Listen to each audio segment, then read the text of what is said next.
Of my 6 children, my eldest 2 are teenagers and the third will become a teenager this year. This means I am trying to work out wisdom in real time. I wish I could come to you with all the things I did to successfully raise children through the teenage years into adult maturity, but I haven't done it. So I can't give you hot tips and bullets and assurances about the things we need to do for everything to work out well for our young people. And it's just as well I can't reduce it to bullet points because they simply won't do for something as grand and as jolly, as mysterious, as precarious as raising our young people, helping them to grow to maturity into the fullness of their personalities. Tidy tips and tricks, assurances and guarantees would mean we miss out on something far better. Do you remember looking at their 2-year-old faces and trying to imagine what your child would look like as an adult? I often feel like my older children are still meant to be 8 years old, but then I look up and there they are in their noble, beautiful, strong bodies, almost fully grown. Breathtaking pictures of grown personhood. They can do so many things that I never taught them. They can solve problems and make plans and will survive without me. And they're really funny. No one in the world has made me laugh for as long and as deeply as my teenagers do. But I rejoice with trembling. Things move and change so fast.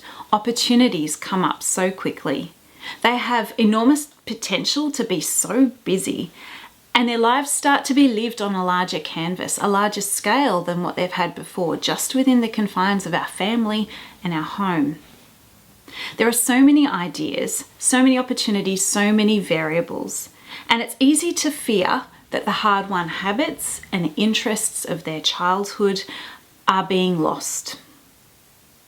That things that we've worked hard on in our family and in raising them and educating them might be undone or unformed as they grow into their independence.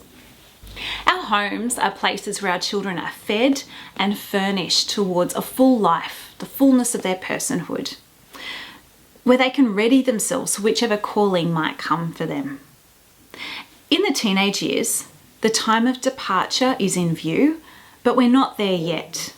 They're starting to scout, to take reconnaissance trips, but we're still their base camp, their source of supply. We're still their resting spot, their landing place. They still need our generous authority, but our role grows as our children do. It changes. They are moving into self-governance, learning to order themselves rightly under God. We've been working to show them the science and art of living for all these years. And then the teenage years are when they get more elbow room, space to move, so that they can start to exert their will in expressing that art of living for themselves. As full, expansive, magnanimous, competent, joyful, godly people. But we can't do that for them, and that's sobering. Our goal is that our teenagers are made ready to be good stewards of themselves and of everything that falls within their reach in their lifetimes. Our hope is that they make the most of this great inheritance that they've been born into as human beings, image bearers of God. Our hope is that they be rich towards God, rich towards others, and under God, rich within themselves. Our hope is that our teenagers would be so able to live well on the resources God gives them, and more than that, that they would overflow in service to others. They've had years depending on the feast that we've spread for them, and now they're learning to sustain their own feast into the future. More than that, learning to spread a feast for others as they start taking responsibility in their work, in their future families, their future homes, through their friendships, through the culture, through the atmosphere, the discipline and the life that they build around themselves. Working out how to keep young people nourished while they're moving forward is a work which can only happen if we hold on to our parental authority. if we retain the seat of dignified authority that has been given to us by God. But it must be an authority not held with force and heavy-handedness, but with delicacy and tact. Like magic in a good fantasy story, if you try to take it and use it the wrong way for the wrong ends, then it destroys. But used within the bounds it was designed for, by the person it was given to, for the ends it was given, it is a powerfully good thing. It creates the conditions for everyone to flourish. Before 12 years of age, Miss Mason insisted on an educational ideal for all children. But when we get to the teenage years, Miss Mason's advice to the parents of teenagers wasn't as the people who were delivering a program of education. Because the fact was, most parents weren't teaching their own teenagers.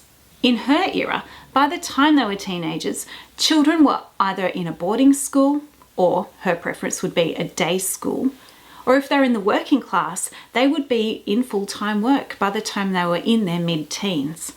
The compulsory age for education was only raised to 16, 17, 18 years in 1918, but that wasn't actually fully happening for years and years after that because of the economic downturn after World War I. So Miss Mason, instead of presenting an ideal for teenagers, speaks to the reality that parents were actually in with their teens. None of these situations were ideal, but they were reality. So Miss Mason's advice to the parents of teenagers was about the nourishment they were to provide outside of and in addition to the educational or vocational pathway their teen was on.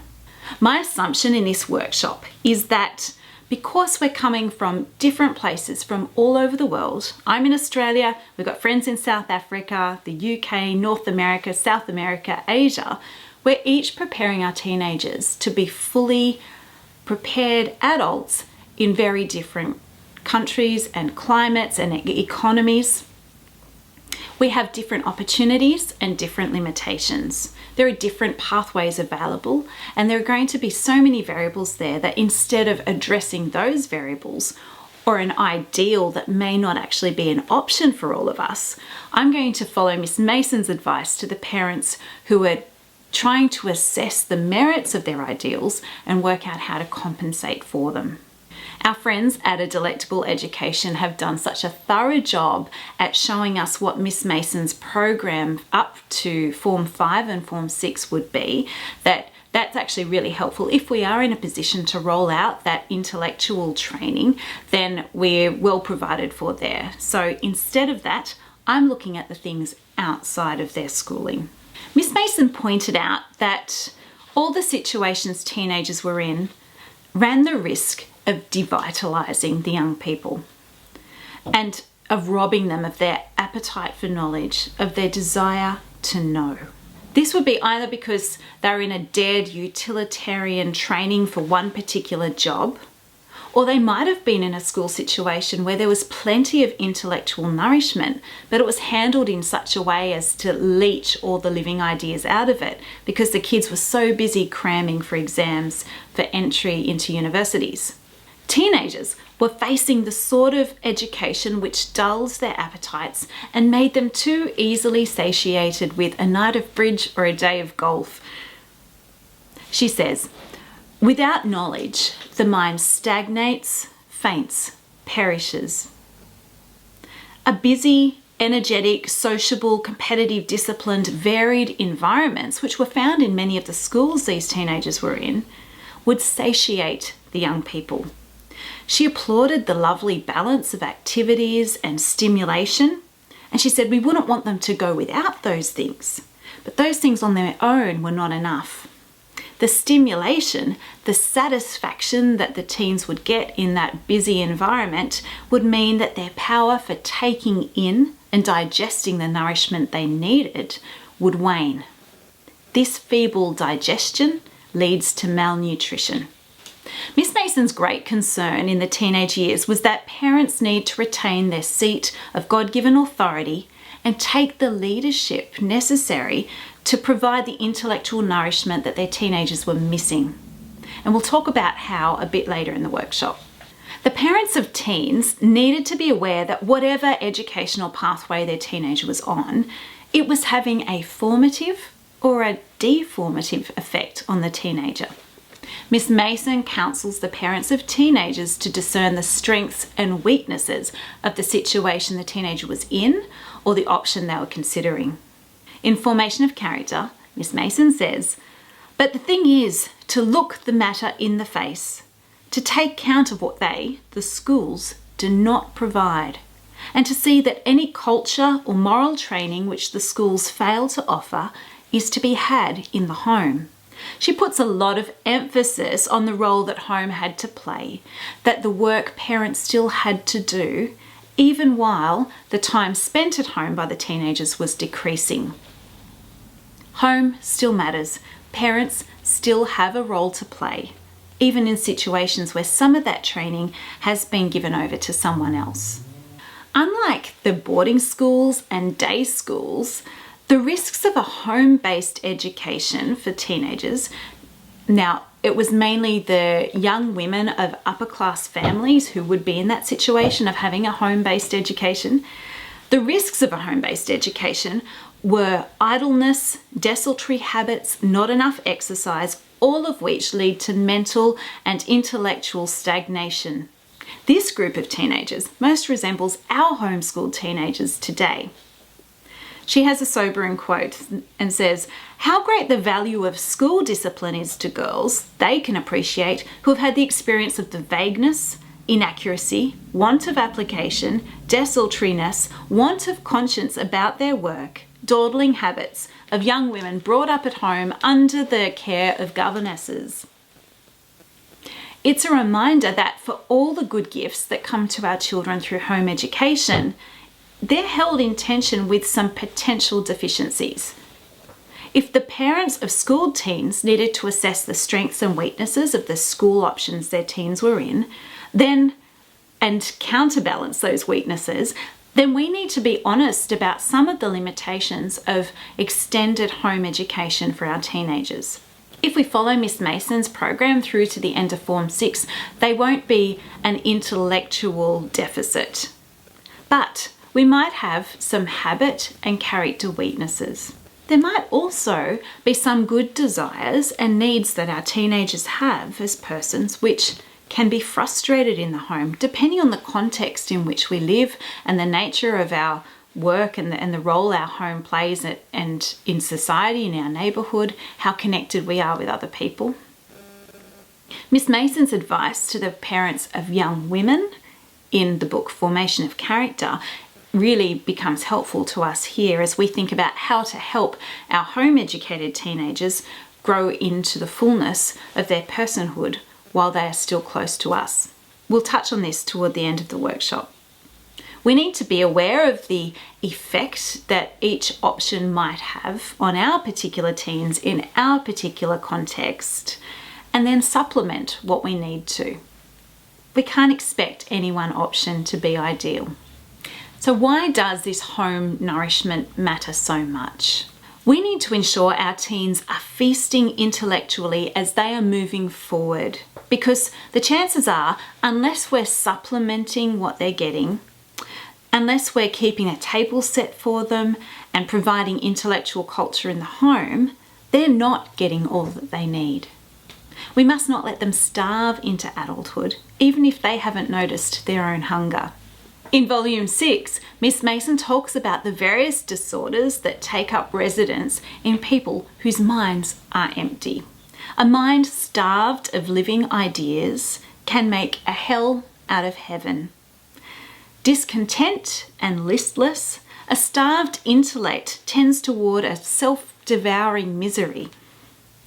Intellectual nourishment, a variety of intellectual food, sets up the conditions for emotional and mental stability. Intellectual nourishment increases our capacity to take pleasure anywhere, in all sorts of situations. It strengthens us to make a heaven even out of a hell. Some of Miss Mason's examples of hysterical behaviour in Formation of Character are quite amusing. And what's her solution every time? Well, the young person needs a new idea to take life in their mind. They need an object to attend to outside of themselves. So what are we to do? How can we provide a supplementary feast for our teens? Let's start with what we're not meant to do. Miss Mason reminds us that our teenagers are galloping ahead of us in so many ways. And as parents, there are a couple of ways we can respond to that poorly. Either we will infantilize our teenagers, trying to grasp hold of how things were when everyone was a little, when we all used to do the same read alouds and read the same poetry and have the same nature study and the same handicrafts, when everyone was gathered around Mother. We forget Miss Mason's advice to never do for the child what he is capable of doing for himself. And so as our children grow, the list of what we may not do for them also grows. We trespass against their personhood when we try to hold them in dependence for too long. We must not let our sentimentality, our fear, keep them from having space to learn to feed themselves. The other response that we can have as parents is to close shop way too soon. For homeschooling parents, by the time our kids are teenagers, we might just be really tired. Because they don't need us in the same ways, we think they don't need us at all. We withdraw. We give up our dignified office, the place of authority God has given us, the place that God has deputed to us as His representatives. We give our kids over to doing what is right in their own eyes. There's less resistance that way, and they seem happy enough and they're not doing anything too extreme. As long as the kids are happy and doing well, we absolve them from close confidence, from obedience, from respectful demeanour. Or we think that the kindest thing we can do is to just give them space to have a good time, making the most of freedom before responsibilities in life will catch up and weigh them down. Or perhaps we see our teenagers growing in stature and competence beyond our own competence, and we no longer feel qualified to keep our place of authority over these superior beings. Miss Mason says that many parents give up the government of their children at a very early age, so soon, that is, as the school steps in to take possession. Lacks discipline, imperfect confidence, free and easy manners. The habit of doing that which is right in their own eyes are permitted to grow up. And she makes the point that this is bad for the young people. It actually hinders them and gives them less. It's also a blow to society. They're hindered from growing into the fullness of their personality. Miss Mason exhorted parents to hold their seat of authority, their dignified place, the place we're responsible to hold until our children should become old enough to have children themselves. It's an interesting benchmark that our children are independent when they are ready to have others depend on them. They are independent when they're ready to spread a feast for others. Our job is to use our authority in a way which nourishes them forward into readiness. Because our office is not arbitrary, something we've taken on ourselves, but it's given to us by God, we may not cast it aside until it's achieved the purpose for which it was given. Our authority has been entrusted to us so that we can make generous provision for our young people as they grow out of their need for our authority. We dishonour God and we deprive our children when we don't use it well. How do we hold on to this authority without trespassing on their maturing personality? Parents hold their place of authority by continuing to learn themselves. We need to keep our own feast, not so that we can teach them directly the way we did when they were younger, but because our teens need us to move toward them, sitting at the table of ideas with them, sharing in intellectual culture. If we want our teens to grow into adults with a lifelong appetite for knowledge, and the full personality and joy that comes with that, then that's the sort of adults we need to practice being. We need to continue our own program of learning. In Formation of Character, we read, "It is important that parents should, so far as is possible, keep up with their children. They should know where they are and how they are getting on in their studies, should look into their books, give an eye to their written work, be ready with an opinion, a hint, a word of encouragement. They may feel and show hearty interest in the matter of their children's studies, and where the subject is less dry than the declension of a Latin noun, may throw sidelights upon it by making it a matter of table talk.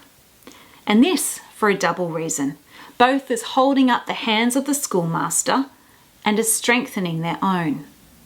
Parents do not always consider how far a word of interest from them goes to convert the dead words of a lesson into a living idea, never to be lost.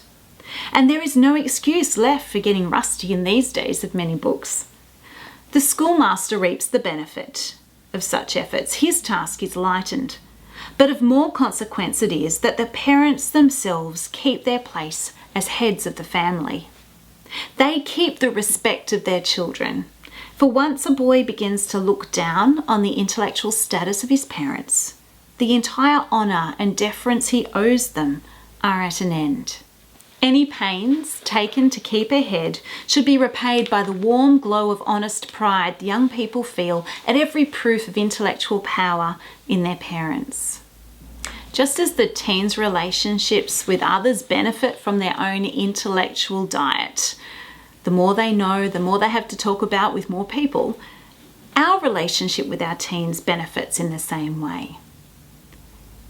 The key way we can bring nourishment to our children is through the incidental conversations we have. When we read of some of what they're reading, we can enter into their intellectual life. We keep our seat of respectable authority by being able to come mind to mind with them, with our intelligent teens in conversation. As we learn aloud and think aloud and model the formation of just opinions, we create a space where our teens can do that too, within our sphere of influence.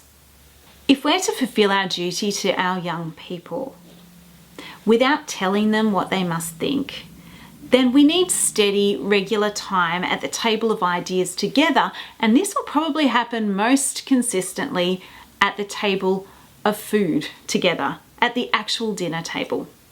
Miss Mason points out several times that the place where we'll be able to share ideas and develop this culture most consistently will be in our meals. It's the parents' role to make the most of table talk, to initiate conversation around the family meal, to exchange the ideas that we're all forming relations with. She expected that many of the teenagers' school lessons would be dead, rid of all living thought. But many a dead word from a lesson is turned into a living idea through conversation. Family conversations at the table with intellectually alive parents can bring vitality to a less than ideal educational experience for a teenager. It's worth reclaiming and preserving our family meal times as much as we can. Teenagers are becoming so busy, we've got a lot of activities and work. It's hard to find time where we're all together. So when we do have a night where everyone's home, it's a great opportunity to make sure we're feasting on the best of food, the best of conversation, and some literary nourishment together. Miss Mason said, since the parents of teenagers often rely on incidental opportunities, then we really need to capitalize on their need to eat. It's worth making table time so good that they don't want to miss it. One of the simple ways of supplementing a teenager's feast, of combating the deficiencies and building intellectual culture, is by having a family read aloud in the evening. Now, when our children were little and their appetite to know and their appetite for story was larger than their own capacity to read, then it was natural to read aloud to them. And in some ways, when our teenagers are going through the teenage years, they're learning so many things for the first time that often their capacity and their appetite to read for themselves shrinks. Miss Mason talks about that several times, and she says the way we get to help them is with a course of spoon meat in this time of feeble digestion. So we're to take advantage of the seasonal opportunities. She said, look, in fine weather they'll probably be too busy out enjoying themselves, but when we're together for Christmas or summer holidays, when it's winter and we're all indoors together, take the opportunity for an entertaining book. Not a kind to demand severe mental effort, but a piece of worthy literature all the same. Memories get made around these holidays and time spent, even if they are seasonal and it's not every week all year round. And it adds value to the less lively grind of school and offers some points at which living relations might still be found for our young people. Just as a conversation can resurrect dead lessons, a good literary work can have the same effect by bringing sawdust to life. It continues the intellectual culture, prevents mental dawdling, which puts us all out of sorts, and makes holidays, time together, more playful and memorable. Miss Mason says, the fact is, young people are so taken up with living that as a rule, they do not read nowadays. And it is possible that a course of spoon meat may help them over an era of feeble digestive power and put them in the way of finding their proper intellectual nourishment. As we use our authority to create a culture of shared ideas and stories, it might be enough to help our teens be fed until their own powers are rediscovered. These books shared, our own continued learning, combined with time to talk, has a vivifying effect on their studies. It brings it back to life. In our own family, Saturday night and Sunday have been the time we're most sure of being together as a family. And so we plan for the best food we can cheerfully manage, including dessert every Saturday night, and a good book, even if it takes us 6 months to get through reading it aloud together. Apart from the culture we foster, we hold our dignified place by the use of tact.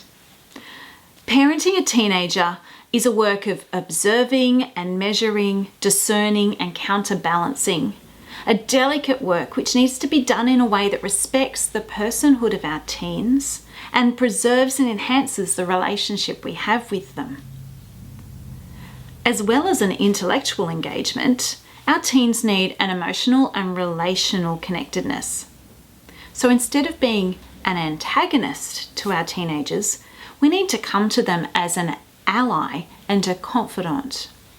We're not to tell them what to choose, but we are to remind them of the principles which are to govern their choices.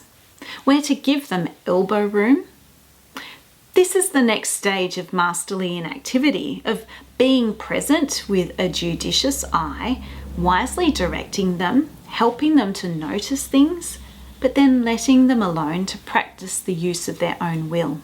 So with our parental authority, we can set up the conditions where we can say yes as much as possible, giving teenagers scope to take responsibility for themselves as much as they are competent to, and expanding their competency so they can take more responsibility, because responsibility needs to precede freedom. When our teenagers want to do something that we cannot agree to, perhaps it's worth asking with them in conversation, what is the good desire that they are trying to meet? What is a different way of meeting that good desire? Is there something we can say yes to instead? Instead of merely saying, no, you may not go to the sleepover or do parkour or have a girlfriend, maybe we can show that we're using our authority to add to their life, not to ruin it, by trying to understand the need that they think will be met by doing those things. And for the record, our son does do parkour. We hold on to our seat of authority by the use of tact as an ally in their march to a full life. We're using our authority to help them become people who are so full that there is overflow of blessing to others. One area of challenge for us didn't exist for Miss Mason, and that is digital technology. It's another sphere where it's hard to know how much to say yes and no while the teenager is learning to govern themselves. I only want to make one point about technology, and that's that there's a difference between using technology for idle amusement, for passive scrolling, for purposeless passing of heavy time, for drowning out ideas and relationships, from escaping responsibilities to avoid things we'd rather forget about and not do. This kind of tech use diminishes personhood. It's tied to addictive behaviours and an abdication of our own powers of self-government. That sort of tech use is everything we're trying to avoid for our teenagers.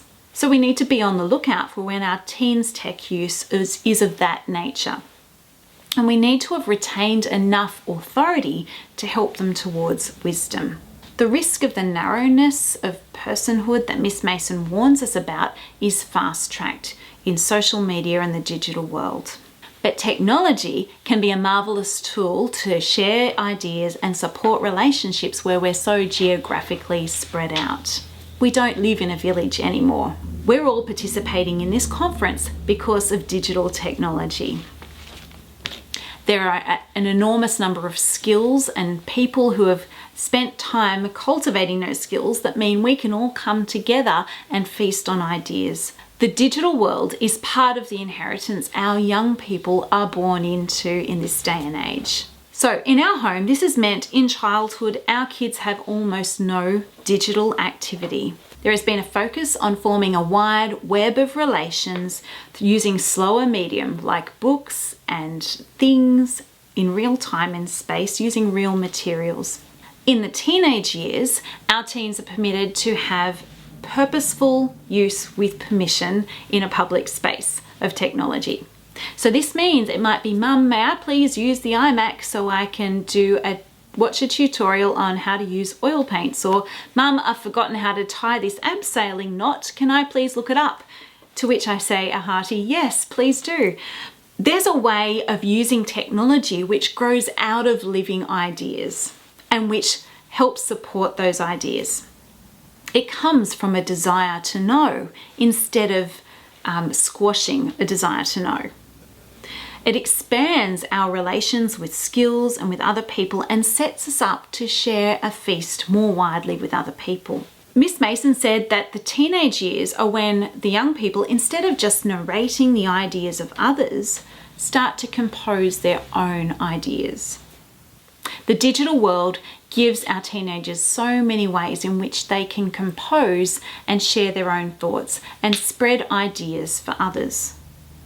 So having our teenagers not look at the digital world as a place where they get their ideas from so much as a place where they can share worthy ideas. Technology gives us more channels through which ideas can be begotten. We need to hold on to our place of authority for our teenagers so that we can make sure their needs, the needs they don't always know that they have, are still met while they're growing forward into maturity as whole persons. We need to hold our authority in a way which allows generous spaces for them to learn to govern themselves, learn to take responsibility before they meet the freedoms of adulthood. We need to use our authority in a way that helps them practice living under the authority not of us forever, but of the Lord Jesus, living a life, a full life, rightly ordered under Him.